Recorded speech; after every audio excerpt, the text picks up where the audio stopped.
यकम मुहर्रमुल हराम सैयदना उमर की शहादत और 10 मुहर्रमुल हराम सैयदना हुसैन की शहादत का दिन, ये सही सनद से साबित है? देखें जी, सनदों की ज़रूरत वहाँ पे होती है जहाँ पे इजमा ना पाया जाता हो। सैयदना हुसैन अलैहिस्सलाम की शहादत 10 मुहर्रम को हुई, इस पर इजमा उम्मत है। सुन्नी शिया के यहाँ इजमा है, अमली तवातुर है, हदीस की ज़रूरत नहीं है। इजमा हदीस की भी और कुरान की भी हिफाजत करता है। मिसाल के तौर पे आज आप पाकिस्तान से सारी मुतालिया पाकिस्तान की किताबें ख़त्म करते हैं जिनमें लिखा हो कि पाकिस्तान 14 अगस्त को बनाया गया था। सर आज से 1000 साल बाद भी जब आप पूछेंगे ना तो लोग बताएंगे कि पाकिस्तान 14 अगस्त को ही बना था, क्योंकि अमली तवातुर से ट्रांसफ़र हो रहा होगा। इतना बड़ा एक वाक़या हुआ, वो उस तरीके से वो ट्रांसफ़र हुआ।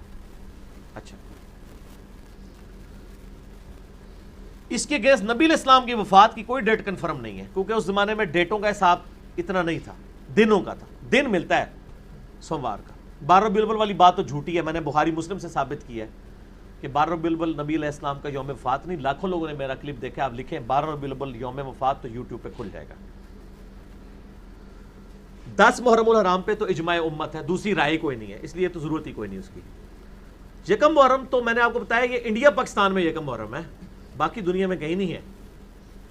और यहां पे भी 30-40 साल से यकम मुहर्रम शुरू हुआ है, जब से सुन्नी शिया इख्तिलाफ को भड़काया गया 10 मुहर्रम को डाइल्यूट करने के लिए, उसे कमजोर करने के लिए। वरना आप अहले सुन्नत की मेन स्ट्रीम की 3 किताबें हैं। अल इस्तियाब इमाम इब्न अब्दुल बर की किताब है, अल मुतवफ़ा 463 हिजरी, सहाबा कराम के हालात ज़िंदगी पे। दूसरी किताब है उसदुल गाबा इमाम इब्न असीर अल मुतवफ़ा 630 हिजरी। 8000 सहाबा के हालात ज़िंदगी हैं उसमें, 8000। उसी की शरह लिखी है इब्न हजर अस्कलानी अल मुतवफ़ा 852 हिजरी ने, और वो है अल इसाबा। उर्दू में तर्जमा हो चुका है। सर आपको मसला कोई नहीं है, उर्दू में तर्जमा हो चुका है, उसके अंदर आप जाके पढ़ लें। हजरत उमर का यौम शहादत क्या, हजरत उस्मान की बैत भी यकम मुहर्रम से पहले हो चुकी थी। एक रवायत उसमें है कि हजरत हम उमर को दफना कर रज़ियल्लाहु तआला अन्हु अलैहिस्सलाम फारिग हुए तो यकम मुहर्रम का चांद नजर आया, लेकिन उसके साथ इब्न असीर ने लिखा ये रवायत कमजोर है, वो भी यकम मुहर्रम शहादत नहीं बनती है। हजरत उमर की शहादत के 3 दिन के बाद हजरत उस्मान को खलीफा चुना गया था। खलीफा चुनने के बाद भी मुहर्रम शुरू नहीं हुआ था। इसका मतलब है कि वो 25, 26, 27 इसमें से कोई 26 ही मिलती है। जख्म उनको कहीं 21-22 को लगा होगा, तभी 26 को ही। और सर हमने तो एक क्लिप भी डाल दी है हजरत उमर का यौम शहादत। सर जो विकीपीडिया है दुनिया में, वर्ल्ड इंसाइक्लोपीडिया, उसी में जाके सुन्नी पढ़ लें, वो सुन्नियों का बनाया हुआ है ना। उसमें हजरत उमर की शहादत का दिन पता क्या लिखा है, 26 जुल्हिज्जा 23 हिजरी। ਹੁਣ ਚੇਂਜ ਕਰ ਦਿਓ, ਲਾਦਾ मैं ਕੱਢ लीजिए फोटो और पा छड़ी जे थंबनेल विच। ਹੁਣ ਤੁਸੀਂ ਕਰਦੇ, वैसे ਤੁਹਾਡੇ कहने तो कुछ नहीं होना, गोरों को आपको ऑथेंटिक इन्फॉर्मेशन देनी पड़ती है। इंडिया पाकिस्तान वाले उन्होंने बेचारों ने क्या देनी है। और मैं बताया ये इधर ही है, यकम मुहर्रम के जुलूस भी यहीं पे निकले।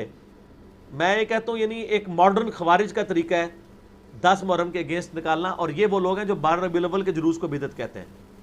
हम इनसे पूछते हैं कि नबी इस्लाम का तो मर्तबा ज़्यादा है, अगर यकम मुहर्रम का जुलूस सुन्नत मान गया तो 12 रबीउल अव्वल को भी आप निकालें ना, ठीक हो गया? नहीं निकालेंगे।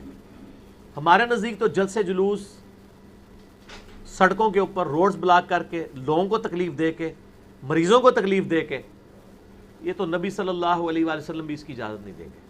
कंट्रोल एनवायरनमेंट में होना चाहिए, इजाज़त दें, ठीक है, कंट्रोल एनवायरनमेंट के अंदर, जिससे सियासी जलसों की कंट्रोल एनवायरनमेंट में इजाज़त होती है। ठीक है, अपना कोई पॉइंट ऑफ व्यू बयान करें।